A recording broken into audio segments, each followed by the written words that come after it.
आज के लेक्चर में हम स्टडी करेंगे इम्पैक्ट पैरामीटर। इम्पैक्ट पैरामीटर होता क्या है?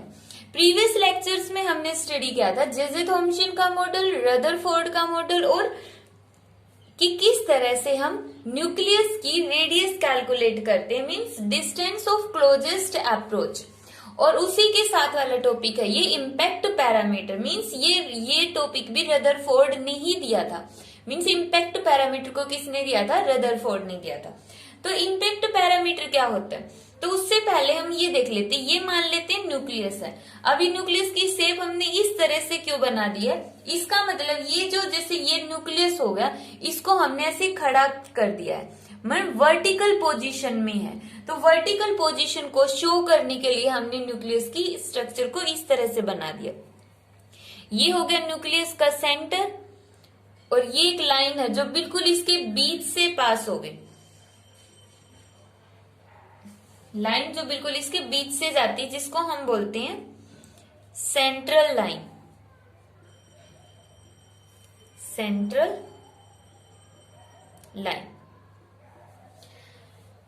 अब इम्पैक्ट पैरामीटर क्या होगा? It is defined as the perpendicular distance of the initial velocity vector of alpha particle from the central line। जो अल्फा पार्टिकल होता है उसकी perpendicular distance from the central line.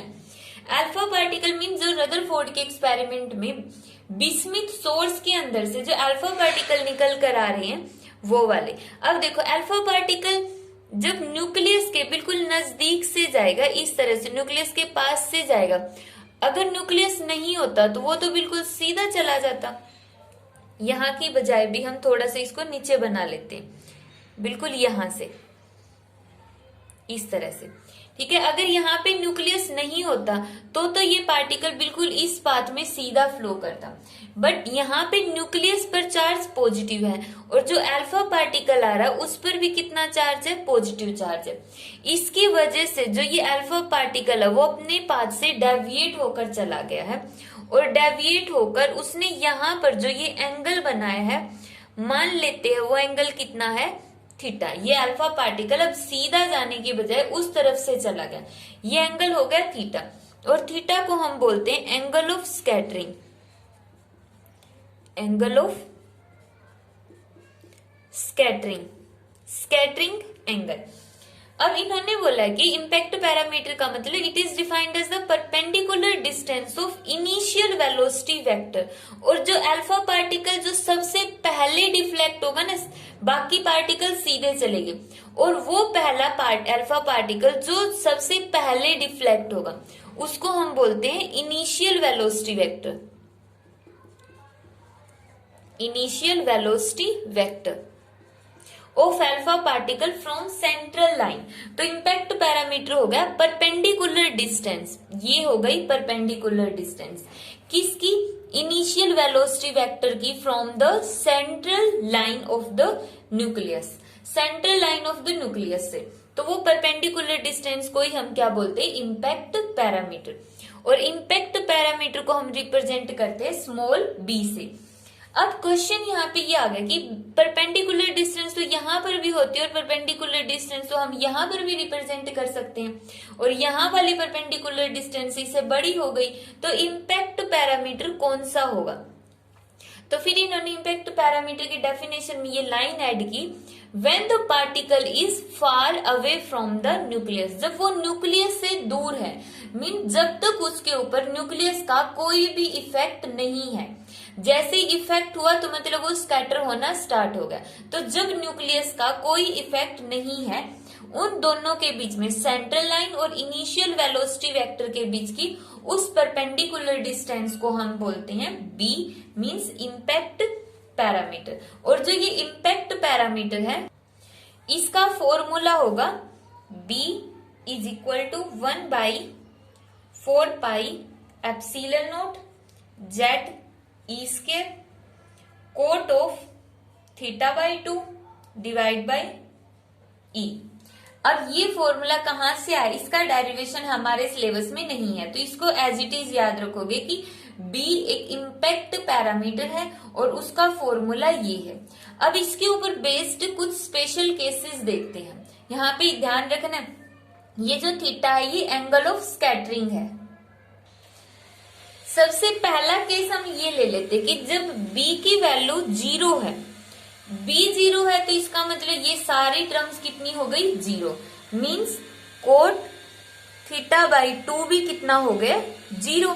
b 0 का मतलब ये है कि ये पूछना चाहते हैं कि ये पार्टिकल कहां से जाएगा, इस पार्टिकल का अल्फा पार्टिकल का पाथ क्या होगा जब b 0 होगा। अगर b 0 है तो कोट थीटा बाई 2 भी 0 होगा और थीटा बाई 2 की वैल्यू कोट कितने एंगल पर 0 होता है 90 पर, तो थीटा बाई 2 की वैल्यू कितनी आ गई यहां से 90 डिग्री। यहां से थीटा कितना आ गया 180 डिग्री। मीन्स अगर पार्टिकल यहां से सीधा अगर इसी पाथ से आ रहा होता ना, ऐसे पार्टिकल आ रहा होता तो उस टाइम पे ये 180 डिग्री पर रिट्रेस कर जाएगा, वापिस से इसी पाथ को फॉलो करता हुआ चला जाएगा। इस पाथ से आया और इसी पाथ से वापिस चला गया, तो उस टाइम पे देखो b कितना होगा। b का मतलब होता है जो अल्फा पार्टिकल है और सेंट्रल लाइंस के बीच की डिस्टेंस। तो ये अल्फा पार्टिकल है, उसकी भी पाथ यहीं पर है और सेंट्रल लाइन का भी पाथ यहीं पर है, तो उस केस में इम्पैक्ट पैरामीटर होगा ही नहीं। क्योंकि वैसे तो इम्पैक्ट पैरामीटर की डेफिनेशन ये है कि जब वो न्यूक्लियस से दूर है तो अल्फा पार्टिकल की उसकी सेंट्रल लाइन से डिस्टेंस ये वाले, और जैसे जैसे ये वाला अल्फा पार्टिकल सेंट्रल लाइन के नजदीक आता जाएगा b कम होता गया, और जैसे ही वो इसके एक ही अल्फा पार्टिकल, मान लो एक ही अल्फा पार्टिकल और वही सीधा रहा, तो उस केस में कोई भी इम्पैक्ट पैरामीटर होगा ही नहीं, b की वैल्यू कितनी हो जाएगी 0। नेक्स्ट हमने लिया दूसरा, मान लो b की वैल्यू है वो बहुत ज्यादा लार्ज है, बहुत बड़ी है। लार्ज का मतलब कितनी लार्ज मान सकते हैं, मान लो इन्फिनिटी है, ठीक है, लार्ज के लिए एक टाइम के लिए मान लो उसकी वैल्यू इन्फिनिटी है, तो इसका मतलब हो गया कोट थीटा बाई 2 भी कितना हो गया है इन्फिनिटी। b इन्फिनिटी है तो इसका मतलब ये वाला फैक्टर भी हो गया इन्फिनिटी।